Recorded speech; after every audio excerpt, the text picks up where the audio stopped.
You mentioned ads though, and before when I was working for you, I used to think you just hated ads. I didn't really understand it. You didn't do a good job of explaining it to me. Probably not your job, but as time has progressed, I understand your stance is more with knowing your worth, which I completely agree with. Oh, for sure. But would you agree though it's a little bit easier for a Joe Budden to realize what his worth is and where things could go and how much money could be created and made? I argue against that. I mean, I do understand. I would love to hear you hear it. I understand how somebody could think that, but I totally argue against that. It's either easier because I was Joe Budden and I was who I was before I got here, or it's much more difficult. Why would it be much more difficult? Because I already burnt 20 million bridges before I started. I already have a history or a reputation or a slate that some people out there are just going to hate you off the rip and not feel like doing due diligence to learn more about you. I don't want to hear your voice. I don't want to hear nothing about you because of the 15 years that I have of shit to hate you from. I can hate you from Love and Hip Hop. I can hate you from Def Jam. I can hate you from here. I can hate you from there. I can hate you just for all the rapper stereotypes and stigmas that come with us. So, no, it wasn't easy for rappers in 2014 and 2015 to totally pivot to something else. I think that's like revisionist history. That's when in 2014 and 2015, I remember it like yesterday, when you tried to pivot to something else. First of all, there was no clear avenue for retirement for rappers. Correct. Nor did anyone ever believe that there is retirement for rappers. There's some people that feel like rappers can't retire themselves. The fans do it when you old and you washed up and you whack and you all the things that Drake said about me the other day. Like, so all of that existed then. Then it was, oh, you trying to podcast? What the fuck is that? You're a loser, you're a failure, you wash. So, I mean, you start. I didn't need Nicki Minaj to say that in 2015 or 2016. That hurt. That hurt where I was trying to go. What did she say again, Joe? She said, she tweeted. This is when she was with Meek, and that's my girl now, so I don't want it to make it seem like I'm kicking her back in. Hey, Nicki, if you're watching. She said, have fun with your little podcast, or just something like that. And then Meek sick the barbs on me. It was like a power couple onslaught. What I'm saying is, if I was John Schmo, that don't happen. These powerful voices and forces don't look to hinder you. If I'm John Schmo, there's not a Charlemagne to try to track your progress every step that you take. None of that exists. If I'm John Schmo, maybe I can just have the call her daddy trajectory, where I'm nobody, I kick ass from the rip. I mean, we don't know. Right, we don't happen. I don't think it happened either, but we don't know because I've never been John Schmo. Right. And which is true, but what do you say to podcasters? You know how many rappers, hold up to that point, you know how many rappers have started podcasts and it just didn't work? Rappers much bigger than I. We can name them.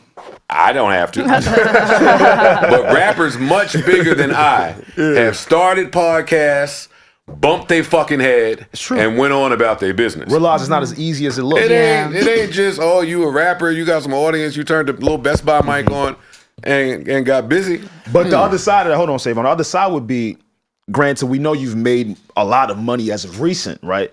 But to the average consumer, they would assume that you've touched bags for $20,000. You've touched bags for $10K here. You've touched bags for $50K there. So it's easier for you to condense and know what you want to take seriously and how you take your value. Touching a bag and regular flow of income are two different things.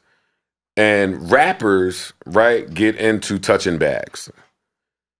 It wasn't until I stopped rapping that I realized the importance of just a regular flow of income. As a rapper, you get your months where you hit a couple licks, get some walkthroughs, some hosting, some shows, and advance from here and there. You get some months, some tour money. You get some months where it's down, and you got to fasten your belt, and you got to lay low for a little bit. Like it goes up and down.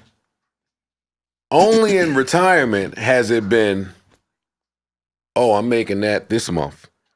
Oh, I'm making that next month too. Reoccurring. I used to tell my my OG Dill coming up. He was like, man, you don't know shit about nothing. You a rapper. You ain't never had a real job. You live a rapper life. And I used to tell him, like, you know how much I would kill to have a stable check You know how much I would just kill to know how much money I was making next month? Like, I don't get that. I had to go bust my ass, plan for the tour 7 months in advance for the album that ain't created yet. That shit is a mess. Yeah. So, yeah, now is the first time where, like, just business is done correctly, and you reap the fruits, you reap the benefits of that. When I first got in podcasting, I was trying to preach that good word to so many other podcasters, and it took me bumping my head a couple times to learn that everybody don't want that, right? Like everybody, there's no one way to do this thing. Yeah. Like there's a million different routes and avenues, and I can't convince somebody to do it my way, nor should I want to, because my way is insanity. Gotcha. Like this was insane. If I explain this to somebody and say, hey, you should do this, that would be void of logic, but it worked for me. Everybody got to go figure out what works for them. Gotcha. I'm glad you said that because a lot of smaller podcasts have to take the ad money. Well, they don't have to. They choose to take the ad money to pay the expenses, to pay for the studio, to pay for the staff. Why? I mean, where else is going to come from if you ain't got a 9 to 5? Answer it. See, and that's my problem with podcasters. Yes. Nobody thinks, hey, take the question that seems difficult and spend some time trying to answer it and see what you come up with. Because my first answer is bank. It's the same thing anybody else do when they have an idea and they don't have the income to fund it. A loan. You go to a fucking bank and get a loan. Or you go to a loan shark if you can't go to the bank. Like, there are answers to these questions. It's not just, I have to take this ad from this company at 100 times below the rate that I feel I'm worth. These other podcasters let these companies tell them what they're worth. I don't do that. And I want to give you your I credit. don't do that. Yeah. Hey, when it's time to talk CPMs All that and whatever shit. that geeky shit is y'all niggas is talking, CPMs, hey, yo. send it to the field. Yeah. And I'm glad that they know that today. They know, send that to the field. When they come to me, that conversation changed. I don't move like none of that. So you do feel like if even the smallest of podcasts were to subscribe to this, even though, like you said, it's insanity, you feel like if the smaller podcasts were able to subscribe to this thinking, things would change with the ads? I think things won't change doing it the way that the smaller podcasts are doing it. Because who are the ads y'all niggas is getting? Magnums. Yo, don't do that. Black. They are. He's right. can't do that. He's right. They We are. have a You fucking getting- Magnum ad. You You getting can't do black, that. well, and not Magnum, go ahead and take it out. But y'all getting black nigga junk. Yeah, yeah, They not sending nothing to y'all that's important. yeah. Nothing that you see on television. Do I cut on a pod in here? You niggas is getting exclusive vodka. Y'all niggas is getting the trimmers for beards.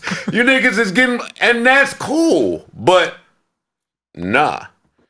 I don't like the redlining in podcast advertising, which is if we good enough to make, I see that our culture makes everything pop.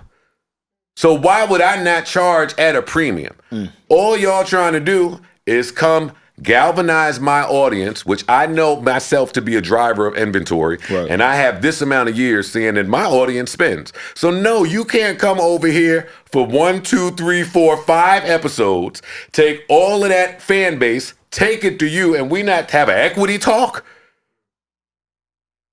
Or that not be priced at a premium? You want to give me $2,500? Wait, what is? No, they can't speak to me like that.